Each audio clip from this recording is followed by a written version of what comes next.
Hello everyone and welcome back to the channel. Today we're going to talk about the 3 best VPNs that you can buy as a beginner. But before that, don't forget to like, comment, and subscribe to see more videos just like this. Now let's get into it. A VPN stands for Virtual Private Network. Essentially, a VPN creates an encrypted connection, often called a tunnel, between your device and the internet. Instead of connecting directly to the internet, your connection goes to a VPN server. This hides your IP address, which is like your online address pretty much, and it makes you look like you're browsing from the VPN server. Think of it kind of like putting on an invisibility cloak for your internet activity. It helps your data stay private and secure, especially while you're using public Wi-Fi, which, anyone can see your IP address or any other pertinent information. But all right, let's get straight into it, into the pros of VPN, the key benefits rather.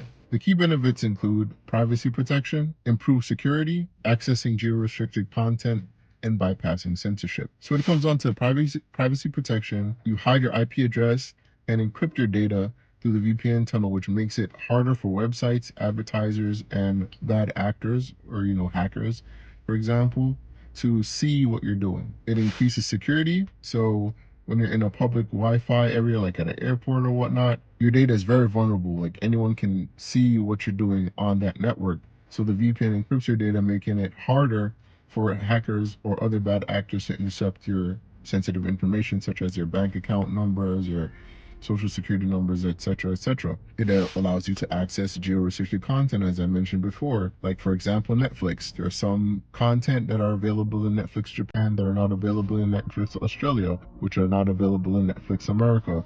So when you have a VPN, so you can basically have your location be in Australia while you're living in India, and you can see Netflix Australia stuff. And fourth, as I mentioned before, bypassing censorship. So there are certain countries, China, where they can't really see a lot of stuff outside of Chinese-based technologies.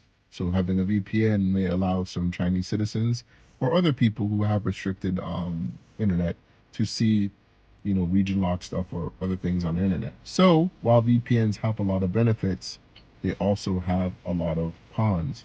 So VPNs reduce the speed because the data is being routed through an extra server. So it's bouncing off another server. So your internet speed and your connection to an extent may be reduced. Also, not only that, it's being encrypted. So that also slows down the speed at which you may get relay data from your computer to the server that you're getting your information from. The potential logging of data.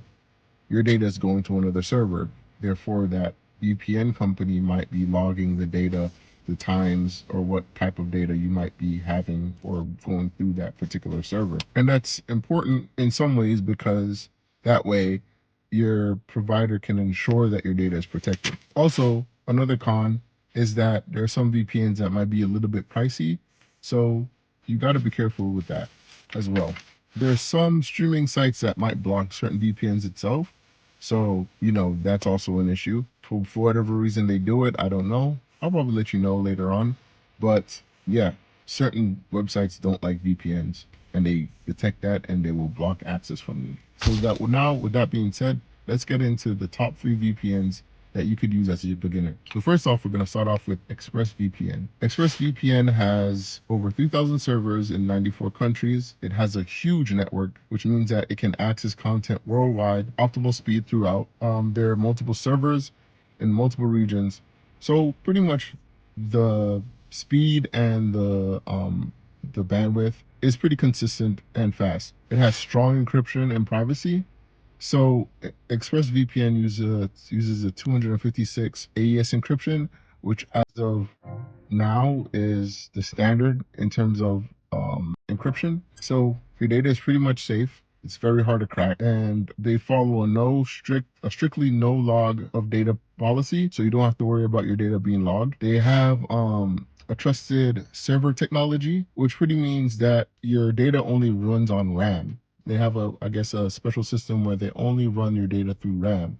So pretty much your data can't be logged even if they want to, because it's wiped as soon as that server restarts. Because remember, for those of you who are familiar with IT at all, RAM is volatile memory.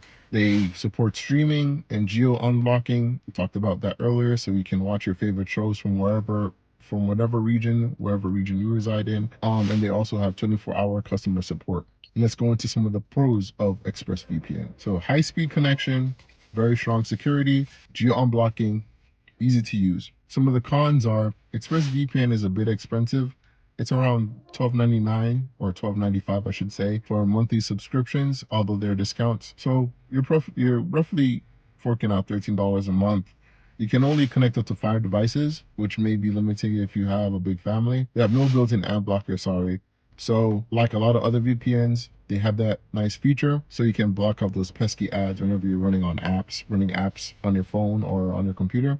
But ExpressVPN doesn't have a built-in one, so you probably have to pay extra to get a third-party one. Next VPN that we're gonna go with that's beginner friendly is CyberGhost. CyberGhost has 7,400 servers in 91 countries. Again, very similar to ExpressVPN where it's fast. They have a bunch of servers everywhere, so not much latency, big bandwidth. Its specialty is for streaming.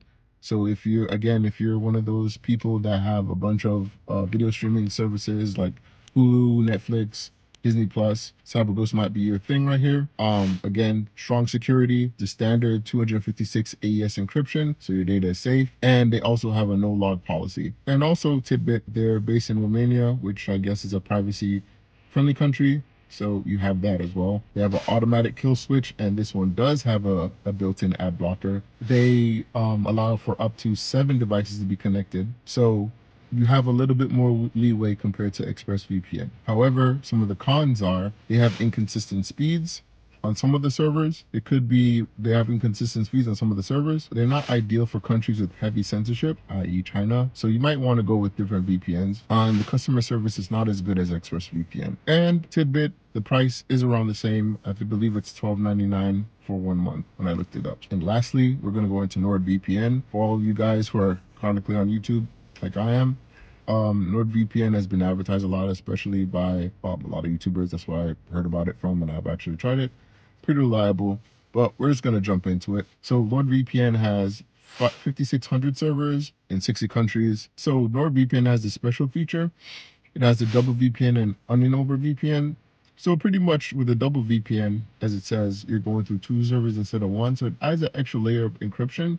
And they also have an onion over VPN option, which combines VPN encryption with the onion network for maximum privacy. That sounds like some dark web stuff. On to the next one, we have dedicated streaming servers. So again, it's more geared more towards, those guys who have streaming, who are into streaming. So they have that little nice service there. It has threat protection. So its threat protection is pretty much an ad blocker. So it blocks spyware, trackers, malware, a lot of adware stuff. Again, standard no log policy and independent audits, and it also had its proprietary NordLynx protocol, which it offers high speeds without compromising its security. So some of the pros of NordVPN, as mentioned before, it's high speed, advanced and proprietary features, excellent for streaming, user friendly. Some of the cons are that it's a little bit more on the pricey side. I believe it's one of the more pricier. I believe it's one of the more expensive out of the 3. So it's roughly $12.99 a month, so $13 a month, or $68.85 per year. It has no built-in split tunneling on iOS, so you might be out of luck if you're an Apple user, and it has occasional captchas, which could be annoying. Personally, I would go with NordVPN. It has better security, a little bit on the pricier side, but it's more popular, right?